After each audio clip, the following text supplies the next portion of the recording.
Hey, Coach. Thanks. This team, each game seems like they're able to take it up another notch defensively.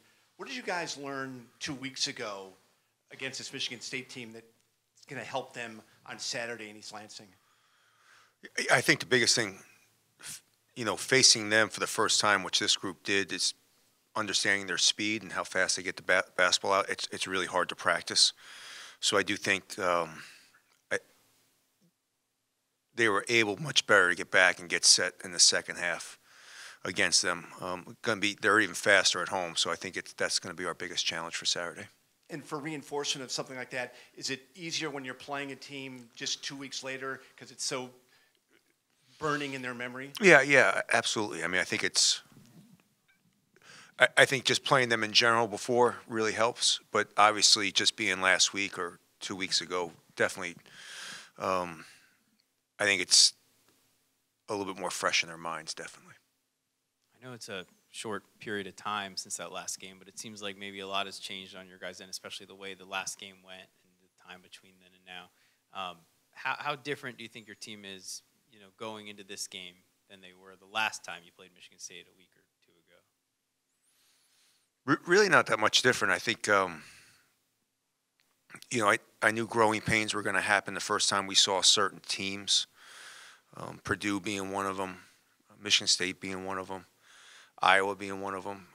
There's certain teams in this league that are just, I think if you don't have experience playing against them, it's very hard to explain to kids that haven't gone through it. So we were 8th in the country defensively. Now we're 6th. So I guess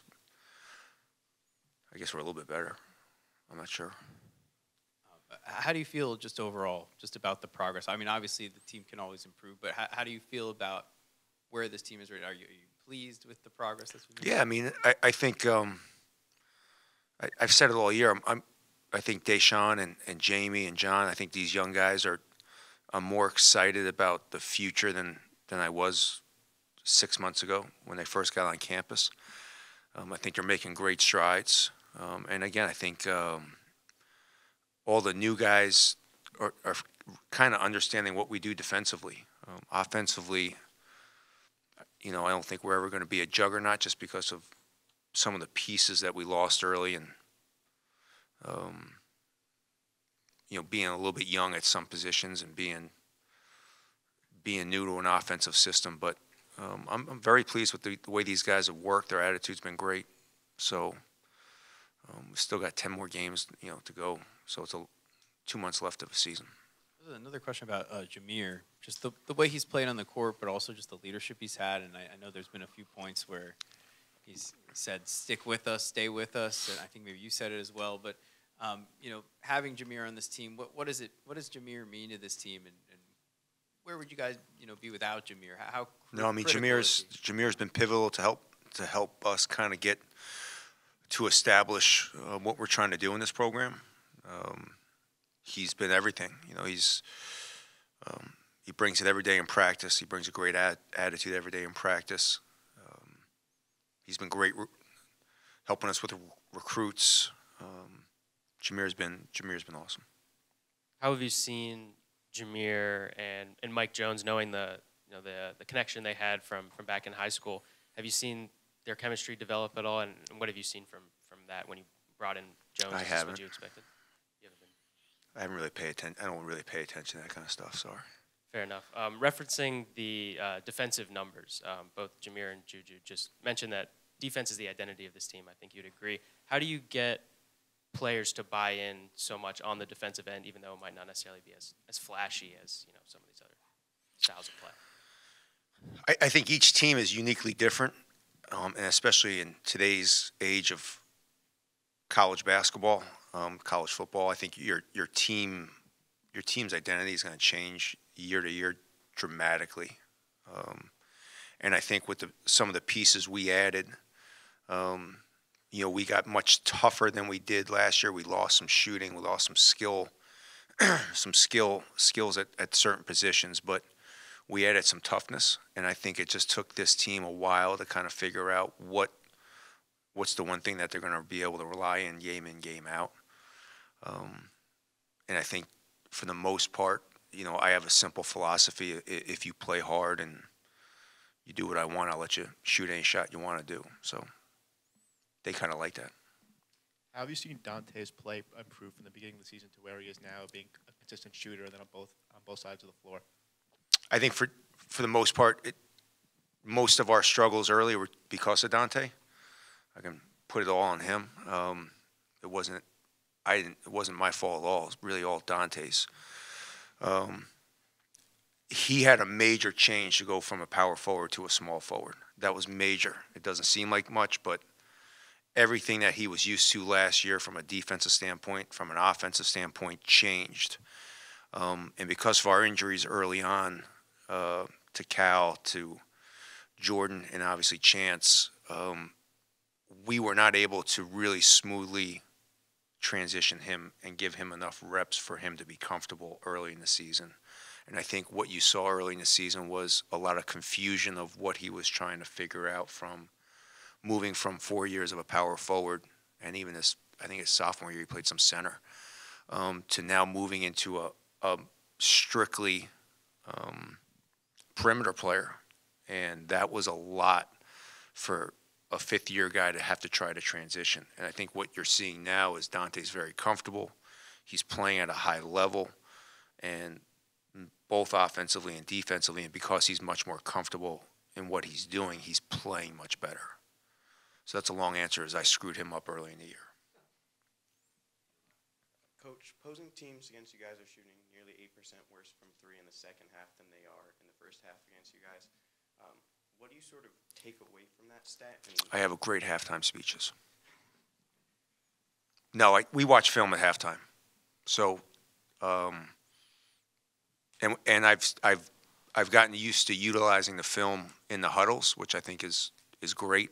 It takes some time, and I'm still not all the way there yet with using it, but I'm a big believer. And we just go in, we just watch what teams are doing against us defensively, and we just try to make minor adjustments, nothing major. We always go into each game with two different game plans. Sometimes the first half works like it did against Nebraska the other night, and sometimes it doesn't, and you have to make a change. And these guys have been very good at halftime of understanding what teams are trying to do, and they've been very good at the adjustments we've made at halftime. So a lot of, that's where, Deshaun and Jamie at the beginning of the year, if we tried to make an adjustment, you'd have four guys doing one thing, one guy doing what we were doing in the first half. That doesn't happen anymore. So now you see freshmen who really get it, who really understand it, who are actually helping us more defensively than they were earlier in the year. Hey, Kevin. Matt Wyrick with the Baltimore Sun. As you've gotten into the meat of your conference schedule here, you've really had a chance to see Julian go up against some Big Ten bigs.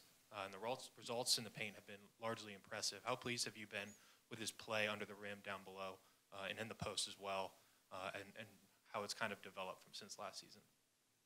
Yeah, I think I've said this now a year and a half. I think Julian's probably the best big man in the country for what we ask him to do and what he has to go against day in, day out. I mean, obviously, Zach, but you got to throw him out because, he's just one of a kind. So, he's special. But I think day in, day out, Julian has been phenomenal. Pick and roll defense, he's gotten much better. He's one of the only big guys that gets doubled consistently besides Zach in the league. So he has gotten doubled the last 5 games consistently, either on the bounce or on the touch. I watch every other game in this conference, and not too many of the big guys are getting doubled the way he is. He's handled that really well. I think the biggest place where Julian has matured is the fact that he's gotten a little bit older. So some of his struggles are not where last year some of his struggles would lead to him having an okay game. If he struggles early now, I don't get worried about him that having a lasting effect. He's matured. I think he understands that he's going to be out there for 37, 38 minutes, and he's played phenomenal.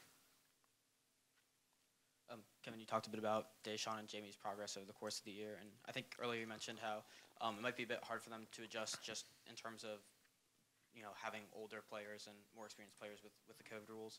From your perspective coming into the year, probably knowing that you would rely on them a decent amount. How did you kind of come in trying to manage them from a coaching perspective, and how has that kind of evolved throughout the year?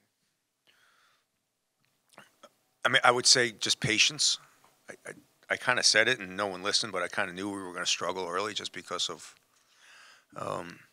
I knew we were going to have to rely on them a lot, and they are talented and they are good, and they are going to be really, really good. But this era in college basketball until really next year is over, it's unfair to every freshman coming in because they're just going up against guys that understand the game, are stronger, older, 24 years old against 18-year-olds. So my biggest thing with them is just I've been really, really patient and positive. You know, they've been playing great. They've had great spurts. They've struggled at times, but I think they're starting to go the other way on the fact that, you know, their struggles are very, very far few between now, especially on the defensive end. They've really picked it up. They've worked hard at it, and they've really helped us. Back to Juju. It seems like last couple games especially, you've seen one or two times where he's taking jump shots outside the paint, something we haven't really seen from him before this year all too often. Has that been something, you know, expanding his game farther out towards the perimeter, something that you've been working on with him? Yeah, we've been working hard. It's a work in progress, but he's working at it. I think I would say we're halfway there. We've gotten it to be much smoother. His free throw is much better.